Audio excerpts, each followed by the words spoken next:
the government loses its majority. And that would mean that coalition of chaos with Labour, the Lib Dems and the SNP. It would mean Jeremy Corbyn in number 10, John McDonnell at the Treasury. And what a combination that would be. We know they would wreck our economy. And what we also know with Labour is that it's ordinary working people who always pay the price. And in that coalition of chaos, of course, there's a third element. We'd see the SNP and Nicola Sturgeon pulling the strings. So we can prevent that from happening. Every vote for Conservative candidates here and around the country can prevent that from happening. Every vote for Conservative candidates will strengthen my hand in those Brexit negotiations. And every vote for Conservative candidates is a vote to build that better, brighter future for our country. So let's go out there with renewed determination over these last hours. Let's put every effort into that campaigning. Let's go out there, not for ourselves, but for the future of our country.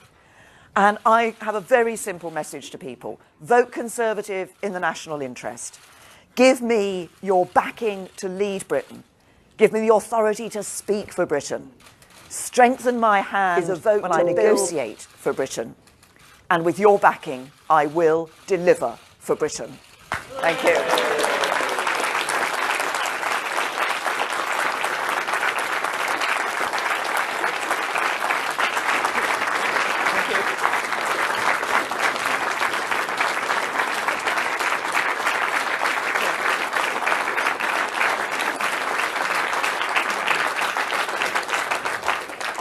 Now we have some members of the media here. Andy.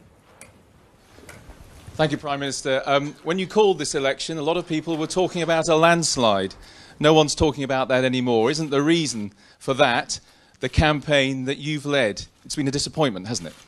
There is only one poll that matters. I've never talked about predicting the result of an election. I never do that. I say there's one simple thing you need to do in an election, which is just go out there and work to earn the support of voters. That's exactly what I've been doing. It's what Chloe and Lana have been doing. It's what candidates all around have been doing. It's what all these activists have been doing. So the only poll that matters is the one that takes place tomorrow. Ben. Thank you. Ben Wright from the BBC. Prime Minister, throughout this campaign, you've said that you have a plan for Brexit. But after 6-7 weeks, voters are no clearer to knowing how you plan to pull Britain out of the single market, what bill you might pay Brussels, what the consequence of you failing would be. You haven't given voters a clear choice on Brexit at all, have you? Yes, I have. Can I just point out that I gave a speech back in January where I set out the negotiating objectives for Brexit. We've repeated those. We've set those out clearly in our manifesto. In the Article 50 letter, triggering the start of the negotiations, I set out clearly objectives that we've got: a comprehensive free trade agreement, a deep and special partnership with the EU in the future. We believe it's right that the EU remains strong, continuing to cooperate on security and defence matters. And there are other, 12 objectives that I've set out for the Brexit negotiations. I've been very clear what our plan for Brexit is. Jeremy Corbyn's had, I think, 7 Brexit plans in 9 months. When you're going into those negotiations, you need to know what you want and you need to know what how you're going to go about it, and we do. Right. Robert? Prime Minister Robert Nisbet, Sky News. After the 7/7 bombings, the Conservatives accused the Labour government of a knee-jerk response. Aren't you doing exactly the same by warning of tightening human rights legislation? No, what I've set out is very clear. We are seeing the terrorist threat changing. We are seeing it evolve, and we need to respond to that. And as I said on the steps of Downing Street, enough is enough, and things have to change. And that's why I've said I believe we do need to do more to tackle the ideology that is motivating the perpetrators of these attacks. We do need to have those international agreements to regulate cyberspace so that terrorists cannot plan online. I think we need to do more to stamp out extremism here in communities in Britain. And yes, we do need to look at the powers for the police and security intelligence agencies to make sure that as the threat evolves, they have the powers that they need. And I've talked about some of those powers, like making it easier to deport foreign terrorist suspects, being able to do more to restrict the freedom and movements of terror suspects when we know they are a threat, but when we're not able to, we don't have the evidence to prosecute them fully in court, and longer sentences for terrorism-related offences, for those who are convicted of terrorism-related offences. And what I've been clear about is that if human rights laws gets in the way of us doing those things, which I think are necessary as the threat has evolved, then we will change those laws. Yes. Thank you. William James from Reuters. Prime Minister, how would any of the measures on human rights and counter-terrorism that you've announced in the last 24 hours have prevented the last 3 terrorist attacks in the UK? In those cases, all the suspects were already known to MI5 and the security services. What I'm talking about is how we adapt to a threat that is evolving. What we've seen, sadly, in this country in the last 3 months is 3 terrorist attacks. We've also seen 5 attacks foiled by the police and the security services. So the tempo has increased. We're seeing terrorism breeding terrorism, and we're seeing the type of attack in terms of the crude methods used. So the threat is evolving. We need to adapt our response to that. I've been very, very much, obviously as Home Secretary, I was clear that when the police and security services wanted the laws and powers to be able to enable them to do their job, that we gave them to them. We've given the police new powers. We've set in major legislation, the powers for the security services and the police. But now that the threat is becoming more complex and evolving, we need to look at adapting our response to make sure they have the powers that they need. Yes. Hi, Prime Minister. Thank you. Steve Hawkes at The Sun. There may be scores of Labour voters who can't bear to vote for Jeremy Corbyn tomorrow, but they're not quite sure about backing the Conservatives just yet, perhaps for the first time in their lives. What message can you give to them about how, away from Brexit, you would change their lives for the better over the next 5 years? Well, yes, I mean, I would say to people it's not a question of how they voted before. It's a question of who they want to see taking this country through not just the next 5 years, but setting the direction of this country for the future.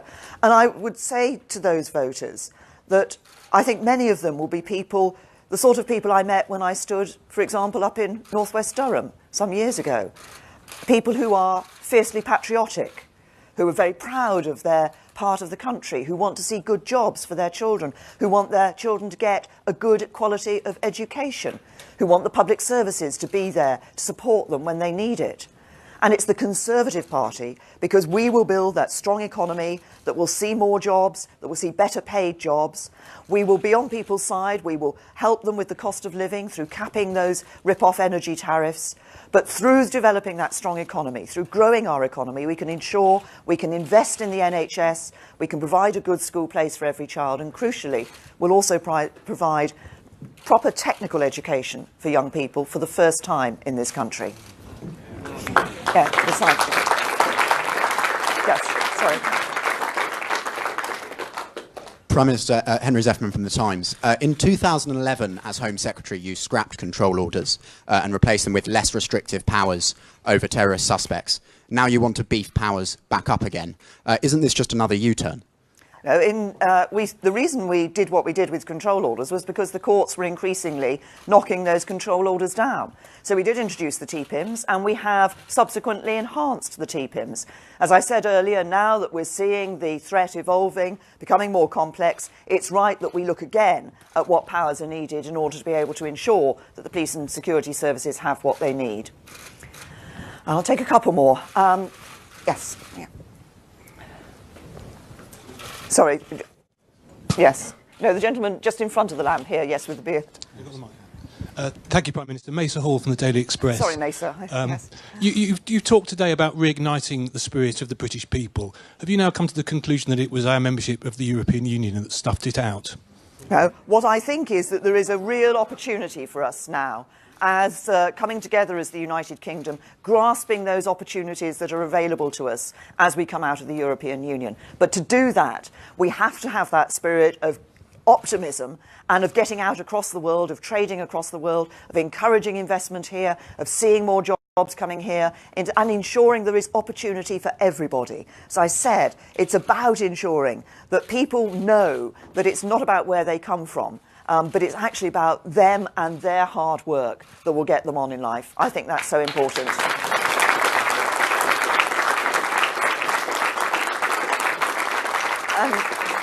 Well, I'll take Emily.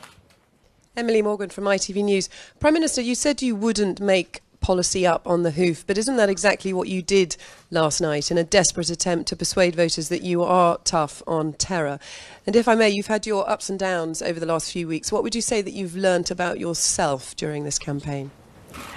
I would say what I know from this campaign, but what I've always known about myself is that when it comes to campaigns, I like to get out and about and meet voters. It's what I've always done through election campaigns throughout my entire political career. And what I am doing is setting out for people, as we've seen a change in the threat, as we've seen that greater complexity, that great higher tempo, the steps that we will take. But many of these are not things that have suddenly come onto the page book. I've been talking about some of these issues before. I've talked about deporting foreign terror suspects. I had quite a job making sure that we got one certain hate preacher, Abu Qatada, out of the country. But I did it. Now, there are more. I will just now take a couple more. Right at the back, so I can't see all the faces when... Yes. Yes, sorry. Yeah, hello. Owen Bennett from Huffington Post. You've appeared at a lot of events like this with activists. Jeremy Corbyn is attracting thousands upon thousands of people to rallies. Does that worry you at all? No, I've done all sorts of events. I've been into workplaces and actually talked to people in their workplace about the issues that matter to them and taken their questions. And yes, I'm here with activists today, but this is the last stages of the campaign. And as you heard, I'm encouraging everybody to get out over the next 36 hours and get those votes out tomorrow. Yeah. And I'll take, well, Quentin, my last question. Why not? Thank you, Prime Minister. Can you please promise Brenda from Bristol and also the nation's beleaguered sketch writers that there would not be another general election, another referendum for the next 5 years?